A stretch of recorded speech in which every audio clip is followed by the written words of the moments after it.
السلام علیکم ورحمۃ اللہ وبرکاتہ۔ تو آج میں آپ لوگوں کے لیے لے کر آئی ہوں رحمت عالم صلی اللہ علیہ وسلم کا پارٹ 3۔ تو ہم شروع کرتے ہیں۔ ہم نے ابھی پہلے آپ کو بہت سی چیزوں کے بارے میں بتایا، جیسے کہ کعبہ کے بارے میں آپ کو بتایا، اور قریش کے بارے میں بتایا، بنی اسرائیل کے گھرانے کے بارے میں آپ کو بتایا، بنی ہاشم کے بارے میں بتایا، عبد المطلب کے بارے میں بتایا، عبد المطلب کی اولادوں کے بارے میں آپ لوگوں کو بتایا، اور محمد صلی اللہ علیہ وسلم کی ولادت کے بارے میں آپ کو بتایا، اور بی بی آمنہ کی وفات کے بارے میں آپ کو بتایا، عبد المطلب کی وفات کے بارے میں بتایا۔ اب ہم چلتے ہیں نیکسٹ چیز کی طرف اور بتاتے ہیں آپ کو۔ پہلی چیز ہے حجاز کی لڑائی میں حضور صلی اللہ علیہ وسلم کی شرکت۔ تو شروع کرتے ہیں۔ عرب کے لوگ بڑے لڑاکے تھے، بات بات میں آپس میں لڑتے جھگڑتے رہتے تھے۔ اگر کہیں کسی طرف سے کوئی آدمی مارا گیا تو جب تک اس کا بدلہ نہیں لے لیتے تھے چین سے نہیں بیٹھتے تھے۔ ایک دفعہ بکر اور بھی ایک قبیلہ تھا۔ یہ عرب کے دونوں قبیلوں میں ایک گھوڑ دوڑ کے موقع پر لڑائی ہوئی، اور وہ لڑائی پورے 40 برس تک کی ہوتی رہی۔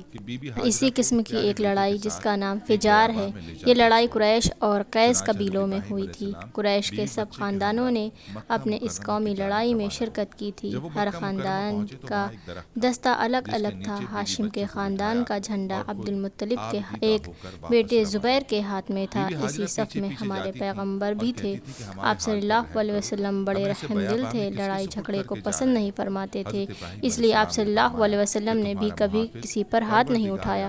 تو اب ہم آپ کو بتاتے ہیں مظلوموں کی حمایت کا معاہدہ۔ ان لڑائی کے سبب سے ملک میں بڑی بے چینی تھی، کسی کو چین سے بیٹھنا نصیب نہ ہوتا تھا، نہ کسی کو اپنی اور اپنی عزیزوں کی جانوں کی خیر نظر آتی تھی۔ ان لڑائیوں میں لوگ بہت مارے جاتے تھے۔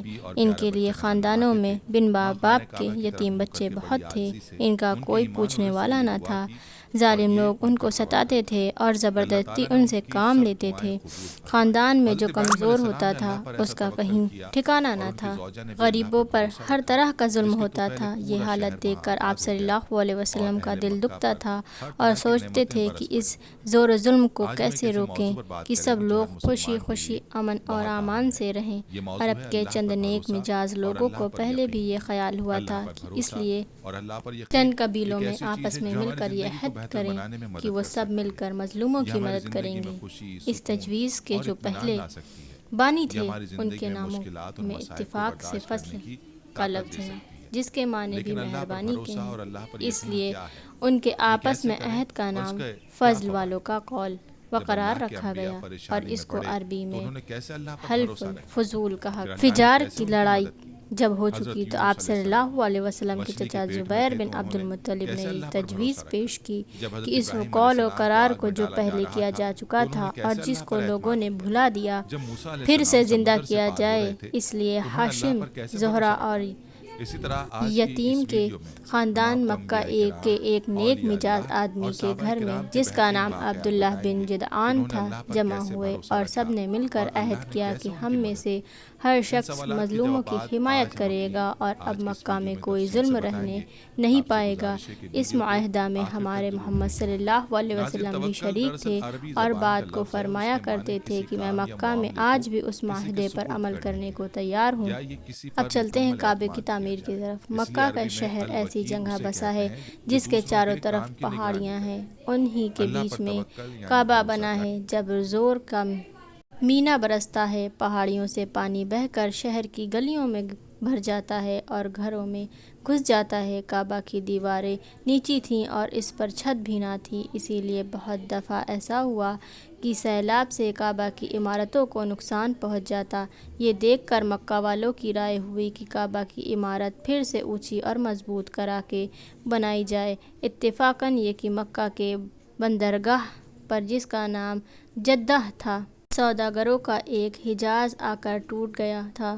قریش کو خبر لگی تو ایک آدمی پہنچ کر حجاز کے تختے مول۔ اب قریش کے سب خاندانوں نے مل کر کعبہ کے بنانے کا کام شروع کیا۔ کعبہ کی پرانی دیواروں میں ایک کالا پتھر تھا اور اب بھی لگا ہے، اس کو اب بھی کالا پتھر ہے۔ اس کا نام عربی میں حجر اسود ہے۔ یہ پتھر عرب کے لوگوں میں بڑا معتبر سمجھا جاتا تھا اور اسلام میں بھی اس کو معتبر مانا جاتا ہے۔ خانہ کعبہ کے چاروں طرف پھیرا کرتے وقت ہر پھیرا اسی کے پاس سے شروع کیا جاتا ہے۔ جب قریش نے اس دفعہ دیوار کو وہاں تک اونچا کر لیا جہاں یہ پتھر لگا تھا تو ہر خاندان نے یہی چاہا کہ اس مقدس پتھر کو ہم ہی اکیلے اٹھا لیں، اس جگہ پر رکھیں۔ نوبت یہاں تک پہنچ گئی کہ تلواریں کھینچ لی گئیں۔ جب بڑا ہونے کے باوجود کوئی بات طے نہ ہو سکی تو قریش کے ایک سب سے بوڑھے آدمی نے یہ رائے دی کہ کل صبح سویرے جو شخص سب سے پہلے کعبہ میں آئے وہی اپنی رائے سے اس جھگڑے کا فیصلہ کر دے، اور اس کا جو فیصلہ ہو اس کو سب لوگ دل سے مان لیں۔ سب نے اس رائے کو پسند کیا۔ اب اللہ کا کرنا دیکھو کہ صبح سویرے جب سب سے پہلے پہنچا وہ ہمارے رسول محمد صلی اللہ علیہ وسلم تھے۔ آپ صلی اللہ علیہ وسلم کو دیکھ کر سب خوش ہو گئے۔ تو آپ صلی اللہ علیہ وسلم نے یہ کہا کہ ایک چادر منگوا کر اس میں پتھر کو رکھ دیا اور ہر قبیلے کے سردار کو کہا کہ اس چادر کے ایک ایک کونے کو تھام لیں اور اوپر کو اٹھائیں، اور جب پتھر چادر سمیت اپنی جگہ پر آ گیا تو آپ صلی اللہ علیہ وسلم نے اپنے مبارک ہاتھوں سے اس کو اٹھا کر اس کی جگہ پر رکھ دیا، اور اس طرح عرب کی ایک بڑی لڑائی ہمارے محمد صلی اللہ علیہ وسلم کی تدبیر سے رک گئی۔ نیکسٹ ہمارا ٹاپک ہے سوداگری۔ تو قریش کے شریفوں کا سبب یہ تھا کہ باعزت پیشہ سوداگری کرتے تھے اور تجارت کرتے تھے۔ جب ہمارے محمد صلی اللہ علیہ وسلم کاروبار سنبھالنے کے لائق ہوئے تو اسی پیشے کو اختیار فرمایا۔ آپ صلی اللہ علیہ وسلم کی سچائی اور اچھے برتاؤ کی شہرت تھی، اس لیے اس پیشے میں کامیابی کی راہ آپ صلی اللہ علیہ وسلم کے لیے بہت جلد کھل گئی۔ ہر معاملے میں سچا وعدہ فرماتے اور جو وعدہ فرماتے اس کو پورا کرتے۔ آپ صلی اللہ علیہ وسلم کی تجارت کی ایک ساتھ عبداللہ بیان فرماتے ہیں کہ ایک بار میں نے آپ صلی اللہ علیہ وسلم سے اس زمانے میں خرید و فروخت کا معاملہ کیا۔ بات کچھ طے ہو چکی تھی، کچھ ادھوری رہ گئی تھی۔ میں نے وعدہ کیا کہ پھر آ کر بات پوری کر لیتا ہوں، یہ کہہ کر چلا گیا۔ 3 دن کے بعد مجھے اپنا وعدہ یاد آیا، دوڑ کر آیا تو دیکھا کہ آپ صلی اللہ علیہ وسلم اسی جگہ پر بیٹھے میرے آنے کا انتظار کر رہے ہیں، اور جب آیا تو آپ صلی اللہ علیہ وسلم کی پیشانی پر میری اس حیرت سے بل تک نہیں آیا۔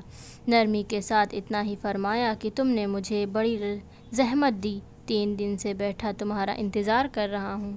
تجارت کے کاروبار میں آپ صلی اللہ علیہ وسلم اپنا معاملہ ہمیشہ صاف رکھتے تھے۔ صائب رازی صلی اللہ علیہ وسلم آپ صلی اللہ علیہ وسلم کے ایک ساتھی تھے۔ وہ فرماتے ہیں کہ میری ماں باپ آپ صلی اللہ علیہ وسلم پر قربان، آپ صلی اللہ علیہ وسلم میری تجارت میں شریک تھے مگر ہمیشہ معاملہ صاف رکھنا، نہ کبھی جھگڑا کرتے تھے نہ لیپ پوت کرتے تھے۔ آپ صلی اللہ علیہ وسلم کاروبار کے ایک اور ساتھی کا نام ابو بکر رضی اللہ تعالیٰ عنہ تھا۔ وہ مکہ ہی میں قریش کے ایک سوداگر تھے۔ وہ کبھی کبھی سفر میں آپ صلی اللہ علیہ وسلم کے ساتھ رہتے تھے۔ قریش کے لوگ ہمارے حضرت کی خوش اخلاقی، دینیات داری اور ایمانداری پر اتنا بھروسہ کرتے تھے کہ اپنا سرمایہ آپ صلی اللہ علیہ وسلم کے سپرد کر دیتے تھے۔ بہت سے لوگ اپنا روپیہ پیسہ آپ صلی اللہ علیہ وسلم کے پاس امانت رکھواتے تھے۔ آپ صلی اللہ علیہ وسلم کو امین یعنی امانت دار رکھنے والا کہا جاتا تھا۔ تجارتی سفر۔ قریش کے سوداگر اکثر شام اور یمن کے ملکوں میں سفر کر کے تجارت کا مال بیچا کرتے تھے۔ حضرت صلی اللہ علیہ وسلم بھی تجارت کا مال لے کر ان ملکوں کا سفر کیا کرتے تھے۔ حضرت خدیجہ رضی اللہ تعالیٰ عنہا کی شرکت۔ عرب میں تجارت کا ایک قاعدہ یہ تھا کہ امیر لوگ جن کے پاس دولت ہوتی تھی وہ روپیہ دیتے تھے، اور کئی محنتی لوگ جن کو تجارت کا سلیقہ ہوتا تھا اس روپیے کو لے کر تجارت میں لگا دیتے تھے، اور اس سے جو فائدہ ہوتا تھا اس کو دونوں آپس میں بانٹ لیتے تھے۔ حضرت صلی اللہ علیہ وسلم نے بھی اسی طریقے پر تجارت کا کام شروع کیا تھا۔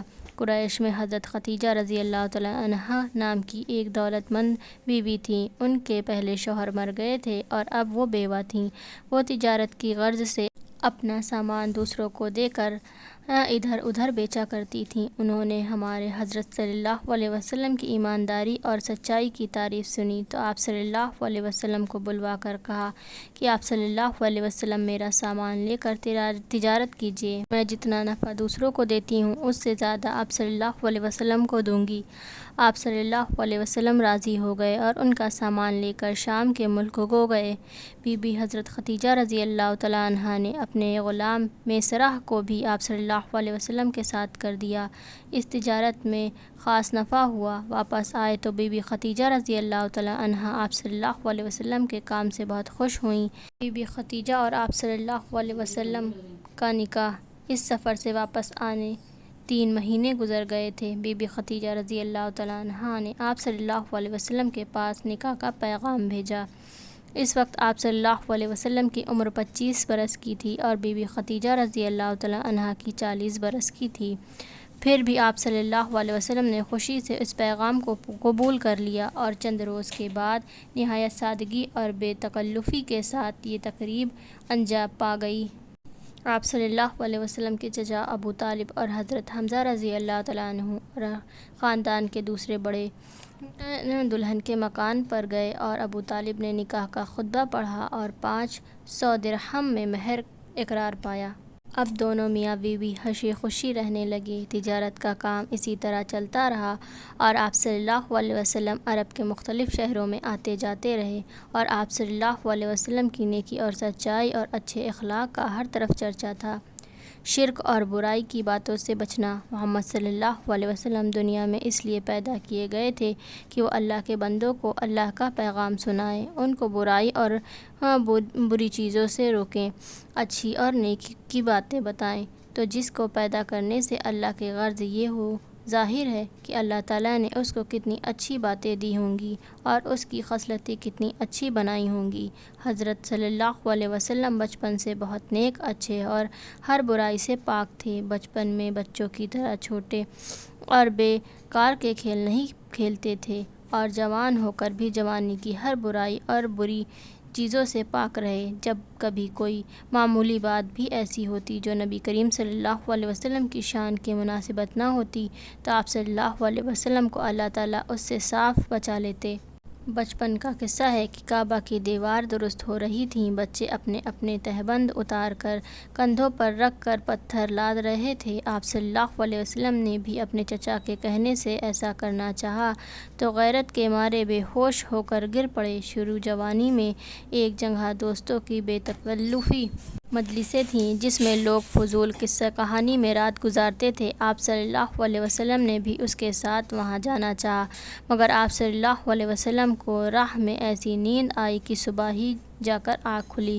قریش کے سبھی لوگ اپنے دادا حضرت ابراہیم علیہ السلام کا دین بھلا چکے تھے اور اللہ کو چھوڑ کر مٹی اور پتھر کی شکلیں بنا کر ان مورتیوں کو پوجتے تھے۔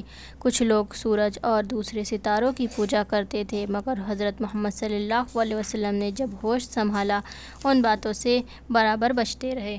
تو ملتے ہیں آپ لوگوں سے نیکسٹ ویڈیو میں۔ آج کے لیے بس اتنا ہی، تب تک کے لیے اللہ حافظ۔